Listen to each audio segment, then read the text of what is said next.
जो एनडीए के जो वाइस प्रेसिडेंट कैंडिडेट है, कहा जाता है कि आपने उन्हें इसलिए पिक किया क्योंकि बीजेपी जो है अब तमिलनाडु में अपना खाता खोलना चाहती है, इसलिए।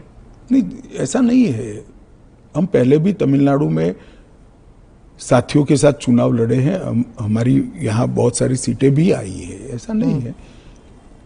कहीं से भी पिक करोगे तो ऐसे कारण बनाकर पूछा जाएगा।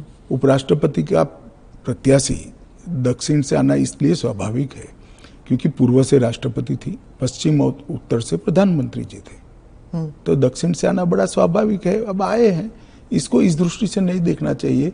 श्री राधाकृष्णन जिनका बहुत लंबा राजनीतिक जीवन रहा है, वो 2 बार संसद के सदस्य रहे, हमारी पार्टी के अध्यक्ष रहे, झारखंड के गवर्नर रहे, तेलंगाना के गवर्नर रहे, पांडिचेरी के गवर्नर रहे, मुंबई के गवर्नर रहे, और सार्वजनिक जीवन में एक साफ सुथरा उनका जीवन है और एक बेहद मैच्योर राजनीतिज्ञ है। तो कई सारे एक्सपर्ट्स कह रहे हैं कि उनका चुनाव ये भी है कि वो आरएसएस के साथ उनका कनेक्शन है, इसीलिए। ये तो ढेर सारे लोग, प्रधानमंत्री जी स्वयं का आरएसएस के साथ कनेक्शन है। धनखड़ जी का नहीं। अरे सुनिए ना, मेरा भी है। तो हम लोगों का चयन देश ने इसलिए किया है कि हम आरएसएस से। आरएसएस के साथ कनेक्शन होना कोई माइनस पॉइंट है क्या? आप बताइए। जरा भी नहीं है।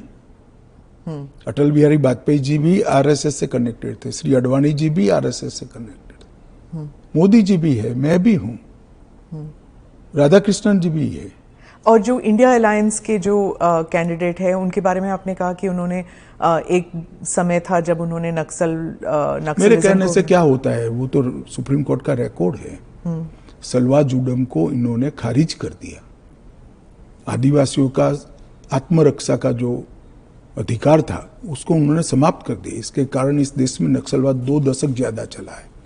उस वक्त नक्सलवाद अंतिम सांसें गिन रहा था क्योंकि जो आदिवासी थे, जो बच्चों को पढ़ाना चाहते थे, जिनके यहाँ रोड नहीं पहुंचता था, इससे परेशान थे, जिनके यहाँ स्वास्थ्य सेवाएं नहीं थी, वो परेशान थे। उन्होंने खुद की रक्षा के लिए सलवा जुडम बनाया था। इसको सुप्रीम कोर्ट ने खारिज कर दिया। ये तो सुप्रीम कोर्ट का रिकॉर्ड है, इनका जजमेंट है। और इसके बाद जो स्कूल तबाह हो गए थे नक्सलियों के कारण, वो स्कूलों में सीआरपीएफ और सुरक्षा बल बैठे थे। रातों रात एक ऑर्डर करके सबको बाहर कर दिया। कई जगह हमले हुए सुरक्षा बलों पर। ये दोनों जजमेंट, इसका जवाब श्री सुदर्शन रेड्डी से ज्यादा राहुल गांधी ने देना चाहिए कि उन्होंने क्यों पिक किया।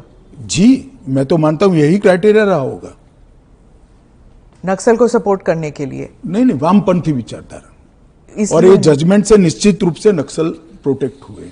तो क्या वाइस प्रेसिडेंट इलेक्शन भी अब it will be polarising factor? Polarisation क्या है? जब आप इतना बड़ा आरोप लगा रहे हैं कि और पोलराइजेशन अगर होगा भी तो किस मुद्दे पर होगा? देश की सुरक्षा के मुद्दे पर होगा। मैं मानता हूं देश की सुरक्षा पर सांसदों ने विचार करना चाहिए या नहीं करना चाहिए। एएनआई के साथ बात करने के लिए धन्यवाद। आपका धन्यवाद।